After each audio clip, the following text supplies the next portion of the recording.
திருப்பரங்குன்றம் கோவிலில் மோடி சாமி தரிசனம் செய்தபோது திடீர் சலசலப்பு. சிக்கந்தர் தர்காவிலிருந்து ஓடி வந்த கூட்டம். வேகமாக மலை உச்சிக்கு விரைந்த எஸ்பிஜி படை வீரர்கள். சுற்றி வளைக்கப்பட்ட 20 பேர். வணக்கம் நண்பர்களே. 2026 சட்டமன்ற தேர்தல் நெருங்கி வரும் நிலையில் தேசிய ஜனநாயக கூட்டணி தீவிர பிரச்சாரத்தில் ஈடுபட்டுள்ளது. குறிப்பாக பிரதமர் மோடி மதுராங்கத்தில் நடைபெற்ற பிரச்சாரத்தை தொடர்ந்து இன்று 2வது முறையாக மதுரையில் நடைபெற்ற பிரச்சார கூட்டத்தில் கலந்து கொண்டார். இந்த கூட்டத்தில் அதிமுக, பாஜக, பாமக, தமாக உள்ளிட்ட அனைத்து கூட்டணி கட்சிகளின் தலைவர்களும் கலந்து கொண்டார்கள். முன்னதாக இன்று காலை சென்னை வந்த பிரதமர் மோடி சென்னை விமான நிலையத்திலிருந்து புதுச்சேரி சென்றார். அங்கு நடைபெற்ற அரசியல் நிகழ்ச்சியில் பங்கேற்றவர் 2700 கோடி மதிப்பிலான நலத்திட்டங்களை நாட்டு மக்களுக்கு அர்ப்பணித்தார். அதையடுத்து மதியம் திருப்பரங்குன்றம் முருகன் கோவிலில் சாமி தரிசனம் செய்தார். அப்போது அங்கு கோவில் நிர்வாகம் சார்பில் பிரதமர் மோடிக்கு பூரண கும்ப மரியாதை செய்யப்பட்டது. அதையடுத்து முருகன் சன்னதி முன்பு சாஷ்டாங்கமாக விழுந்து வணங்கினார் பிரதமர் மோடி.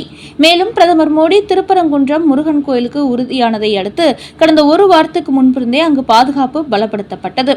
குறிப்பாக பிரதமர் மோடியின் எஸ்பிஜி படை வீரர்கள் திருப்பரங்குன்றம் சென்று பாதுகாப்பை உறுதிப்படுத்தியிருந்தார்கள். இந்நிலையில் இன்று மோடி திருப்பரங்குன்றம் முருகன் கோவிலுக்கு சென்று சாமி தரிசனம் செய்தார். அந்த சமயத்தில் அந்த மலை உச்சியில் அமைந்துள்ள சிக்கந்தர் தர்காவில் இருந்து ஏராளமான இஸ்லாமியர்கள் முருகன் கோவிலில் கூட்டம் அதிகமாக இருந்ததை தங்களுக்கு சாதகமாக பயன்படுத்தி முருகன் கோவில் எல்லைக்குள் வந்து முருக பக்தர்களின் கூட்டத்தோடு கூட்டமாக கலந்துள்ளார்கள். இப்படி சிக்கந்தர் தர்காவை சேர்ந்த இஸ்லாமியர்கள் முருகன் கோவில் பகுதிக்குள் வந்ததை பார்த்த முருக பக்தர்கள் அதற்கு எதிராக கூச்சலிட்டுள்ளார்கள். சிக்கந்தர் தர்காவை சேர்ந்தவர்களுக்கு முருகன் கோவிலுக்குள் என்ன வேலை என்று சிலர் அவர்களிடத்தில் மோதலில் ஈடுபட்டுள்ளார்கள். இந்த விவகாரம் முருகன் கோவிலில் மட்டுமின்றி திருப்பரங்குன்றம் மலைப்பகுதியில் பாதுகாப்பு பணிகள் ஈடுபட்டிருந்த பிரதமரின் எஸ்பிஜி செக்யூரிட்டி படை வீரர்களின் கவனத்திற்கு சென்றதை அடுத்து சிக்கந்தர் தர்காவிலிருந்து முருகன் கோவிலை நோக்கி வந்து கொண்டிருந்த இஸ்லாமியர்களை சுற்றி வளைத்துள்ளார்கள். ஏற்கனவே சிக்கந்தர் தர்காவில் அவ்வப்போது தீவிரவாத அமைப்புகளை சார்ந்தவர்கள் வந்து முகாமிடுவதாக காவல்துறை மூலம் எஸ்பிஜி படை வீரர்களுக்கு தகவல் கிடைத்திருந்ததால் அவர்களிடத்தில் சந்தேகத்தின் பேரில் விசாரணை நடத்தியுள்ளார்கள். அப்போது தாங்கள் மதுரை வட்டாரத்தை சார்ந்தவர்கள் என்றும் பிரதமர் மோடியை பார்க்க வேண்டும் என்பதற்காகவே முருகன் கோவில் பகுதிக்குள் வந்ததாகவும் கூறியுள்ளார்கள். அதையடுத்து மதுரை கமிஷனரிடத்தில் அந்த நபர்களை ஒப்படைத்த எஸ்பிஜி படை வீரர்கள் அவர்களிடத்தில் விசாரணை நடத்துமாறு கூறியுள்ளார்கள். குறிப்பாக சிக்கந்தர் தர்காவிலிருந்து வந்தவர்கள் பெரிய அளவில் தாடி வைத்து தீவிரவாதிகள் போன்ற கெட்டப்பில் இருந்ததால் அவர்கள் மீது சந்தேகம் ஏற்பட்டுதான் எஸ்பிஜி படை வீரர்கள் சுற்றி வளைத்துள்ளார்கள். அதன் பிறகு மதுரை காவல்துறையினர் அவர்களை அங்கிருந்து விரட்டி அடித்துள்ளார்கள். அந்த வகையில் சிக்கந்தர் தர்காவை சேர்ந்த நபர்கள் பிரதமர் மோடி முருகன் கோவிலுக்குள் தரிசனம் செய்து கொண்டிருக்கும் போது முருகன் கோவில் நோக்கி வந்ததை அடுத்து அங்கு சிறிது நேரம் பரபரப்பு ஏற்பட்டுள்ளது. அதோடு பிரதமர் மோடி முருகன் கோயிலுக்கு வரும்போது திருப்பரங்குன்றம் மலையில் ஏறுவதற்கு யாருக்கும் அனுமதி கொடுக்கக்கூடாது என்று காவல்துறை இடத்தில் எஸ்பிஜி படையினர் கூறியிருந்த போதும் இஸ்லாமியர்கள் மலை மீது ஏற தடை போட்டால் தமிழக முதலமைச்சர் மு.க.ஸ்டாலின் கடும் கோபத்திற்கு ஆளாகி விடுவார் என்பதால் மதுரை காவல்துறையினர் பிரதமர் மோடியின் வருகையின் போது தர்காவுக்கு சென்ற இஸ்லாமியர்களை கண்டுகொள்ளாமல் விட்டுவிட்டதாக கூறுகிறார்கள். அதன் காரணமாகவே இந்த சலசலப்பு ஏற்பட்டுள்ளதாக தகவல்கள் வெளியாகியுள்ளன. மேலும் கடந்த காலங்களில் தமிழ்நாட்டில் நடைபெற்ற பாஜக நிகழ்ச்சிகளில் பேசுவதற்கு முன்பு பாரத மாதா கி ஜெய் என்றுதான் பிரதமர் மோடி முழங்குவார். ஆனால் இன்றைய தினம் மதுரையில் நடைபெற்ற மாநாட்டில் வெற்றிவேல் வீரவேல் என்று முழங்கியுள்ளார். மோடியின் இந்த முழக்கத்தை அடுத்து எதிரில் கூறியிருந்த முருக பக்தர்களும் பாஜகவினரும் வெற்றிவேல் வீரவேல் என்று சொல்லி பிரதமர் மோடியை உற்சாகப்படுத்தியுள்ளார்கள். அதையடுத்து மதுரையில் நடைபெற்ற இந்த பொதுக்கூட்டத்தில் பிரதமர் மோடி பேசும்போது அன்னை மீனாட்சி சுந்தரேஸ்வரரை வணங்கி பேச்சை தொடர்கிறேன்.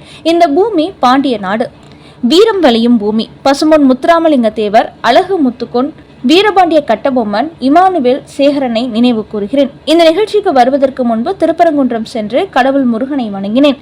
நல்லதொரு தெய்வீக அனுபவமாக அமைந்தது. அதே சமயம் அங்கு சென்றபோது எனது மனம் வருத்தமடைந்தது. பூர்ணச்சந்திரன் திருப்பரங்குன்றம் தீபத்துணில் தீபம் ஏற்ற கோரி தீக்குளித்து உயிரை தியாகம் செய்ததை நினைத்து பார்த்தேன். அவரது மனைவி, குழந்தைகளை சந்தித்தேன். அவர்களுக்கு எனது இரங்கலை தெரிவித்தேன். பூர்ணச்சந்திரனின் ஆன்மா சாந்தி அடைய என்னுடைய பிரார்த்தனைகளை கடவுள் முருகனின் காலடியில் அர்ப்பணம் செய்கிறேன். மனிதநேயம் என்பது திமுக அரசிடத்தில் இல்லை. அதனால்தான் இந்த சம்பவம் நடந்துள்ளது. முருகன் கோவிலில் தீபத்துணில் தீபம் ஏற்ற நீதிமன்றம் உத்தரவிட்ட பிறகும் தமிழக அரசு அதை தடுத்ததால் தான் அவர் தன்னை மாய்த்து கொண்டுள்ளார். இது மிகுந்த வலியை ஏற்படுத்துகிறது. திமுக அரசு என்ன வேண்டுமானாலும் செய்துவிட்டு போகட்டும், வாய்மை வெற்றி பெறும், முருக பக்தர்களே இறுதியில் வெற்றி பெறுவார்கள் என்று பேசிய பிரதமர் மோடி, தமிழகத்தில் மீண்டும் ஆட்சியை பிடித்துவிடலாம் என்று சிலர் கோட்டை கட்டி வருகிறார்கள். ஆனால் தேசிய கூட்டணி கட்சிகளின் கூட்டத்தை பார்த்த பிறகு அவர்களின் கனவு கற்பனை கோட்டைகளாக காணல் நீராக மாறியிருக்கும். இந்த தேர்தலில் தமிழ்நாட்டில் ஆட்சி மாற்றத்தை கொண்டு வர வேண்டும் என்று தமிழக மக்கள் முடிவெடுத்து விட்டார்கள். திமுகவை ஆட்சியிலிருந்து வெளியேற்றியே தீர வேண்டும் என்று தமிழ்நாட்டு மக்கள் முடிவெடுத்து விட்டார்கள். தேசிய ஜனநாயக கூட்டணிதான் ஆட்சி மாற்றத்தை கொண்டு வரும் என்பதை புரிந்து கொண்டார்கள். தமிழ்நாட்டில் அடுத்து ஆட்சி அமைக்கப் போகிறது தேசிய ஜனநாயக கூட்டணி அரசுதான் என்று அடித்து பேசிய பிரதமர் மோடி, 2021 சட்டமன்ற தேர்தலுக்கு முன்பு பொய்யான வாக்குறுதிகளை அள்ளி கொடுத்து மக்களை ஏமாற்றி ஆட்சிக்கு வந்த திமுக அரசு மக்களின் எதிர்பார்ப்புகளை பாழாக்கிவிட்டது. தமிழ்நாட்டை திமுக அரசு கொள்ளையடித்து வருகிறது. அதனால் இனிமேலும் அதற்கு தமிழக மக்கள் இடம் கொடுக்கக்கூடாது. தமிழ்நாட்டை காப்பாற்ற வேண்டும். மதுரை மாவட்டத்தை சார்ந்த மக்கள் எம்ஜிஆரை ஆதரித்தார்கள். அதனால்தான் திமுகவுக்கு மதுரை என்றாலே வேப்பங்காயாக கசுக்கிறது. இதே மதுரையில் திமுக தான் மாஃபியா அரசியலை கொண்டு வந்தது. தமிழ்நாட்டில் எங்கு பார்த்தாலும் மோசமான சாலைகள், கேவலமான கழிவுநீர் வடிகால், இதுதான் திமுக அரசு செய்த சாதனையாக உள்ளது. சுகாதாரத்தில் இந்த மாவட்டத்தை கடைசி இடத்துக்கு தள்ளிவிட்டது திமுக அரசு.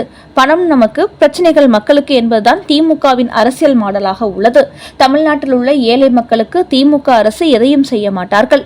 மத்திய அரசு செய்தாலும் அதை செய்ய விட மாட்டார்கள். என்றாலும் அந்த தடைகளை எல்லாம் மீறி பிரதமர் வீட்டு வசதி திட்டத்தின்படி 6 லட்சம் பேருக்கு வீடு கட்டி கொடுத்துள்ளதாம். திமுகவின் சில்லறைத்தனமான அரசியலால் லட்சக்கணக்கான ஏழை குடும்பங்கள் அவதிப்படுகிறது. இந்த தமிழ்நாட்டில் ஏழை மக்களுக்காக திமுக ஆட்சியில் ஒரு துரும்பை கூட கிள்ளி போடவில்லை என்று பேசிய பிரதமர் மோடி, தமிழகத்தின் உரிமை குறித்து திமுகவினர் வாய்க்கிலேயே பேசுவார்கள். ஆனால் மத்தியில் காங்கிரசுடன் சேர்ந்து இவர்கள் கூட்டணி ஆட்சி அமைத்திருந்த போது அது பற்றி எதுவும் பேசவில்லை.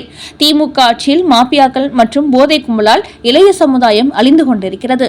அதனால் தமிழ்நாட்டில் தேசிய ஜனநாயக கூட்டணி ஆட்சிக்கு வந்ததும் ஜெயலலிதாவின் ஆட்சியை மீண்டும் கொண்டு வருவோம். திமுகவினர் செய்த ஊழல் மற்றும் ஒவ்வொரு குற்றங்களையும் வெளியில் கொண்டு வந்து அவர்களை மக்கள் மத்தியில் தோலுரித்து காட்டுவோம். இது இன்னும் சில மாதங்களிலே நடக்கப் போகிறது என்று மு.க. ஸ்டாலினுக்கு மதுரையில் நின்று எச்சரிக்கை மணி அடித்திருக்கிறார் பிரதமர் நரேந்திர மோடி. அடுத்த செய்தி, இஸ்லாமிய மதகுரு கமேனியை கொன்றது எப்படி? அமெரிக்கா இஸ்ரேல் தீட்டிய ரகசிய திட்டம் வெளியானது. இஸ்லாமிய மதகுருவான கமேனி அணு ஆயுத தயாரிப்பில் ஈடுபட்டு வருவதால் தொடர்ந்து அவருக்கு அமெரிக்கா உள்ளிட்ட பல நாடுகள் எச்சரிக்கை விடுத்து வந்தன. ஆனால் அவர் அதை விடுவதாக இல்லை. அதனால்தான் அவரை தீர்த்து கட்ட வேண்டும் என்று அமெரிக்கா, இஸ்ரேல் நாடுகள் முடிவெடுத்தார்கள். இந்த நிலையில்தான் ரகசிய இடத்தில் வாழ்ந்து வந்த கமேனி ஈரானில் முக்கிய கூட்டம் ஒன்று நடந்தபோது அதில் பங்கேற்றார். இந்த தகவலை அமெரிக்கா, இஸ்ரேல் உளவுத்துறை கண்டுபிடித்துள்ளது. அதையடுத்து அவர் மீது தாக்குதல் நடத்த ட்ரம்ப் ஒப்புதல் கொடுத்ததை அடுத்து இன்று காலை 9:40 மணிக்கு பெஹ்ரானில் கூட்டம் நடந்த இடத்தை ஏவுகணைகளால் துல்லியமாக தாக்கியுள்ளார்கள். இந்த தாக்குதலில் கமேனி, அவரது மகள், மருமகன், பேத்தி மற்றும் அவரது ஆலோசகர், ஈரான் படைகளின் தலைவர் ஆகியோர் கொல்லப்பட்டுள்ளார்கள். இந்த நிலையில் கமேனியை கொன்றதற்காக அமெரிக்கா, இஸ்ரேலை பழிவாங்காமல் விடமாட்டோம் என்று ஈரான் கூறியுள்ளது. அதையடுத்து எங்களுக்கு பதிலடி கொடுக்க நினைத்தால் நாங்கள் உங்களுக்கு கொடுக்கும் பதிலடியானது கடுமையாக இருக்கும் என்று ஈரானை எச்சரித்து ஒரு செய்தி வெளியிட்டுள்ளார் டொனால்ட் ட்ரம்ப்.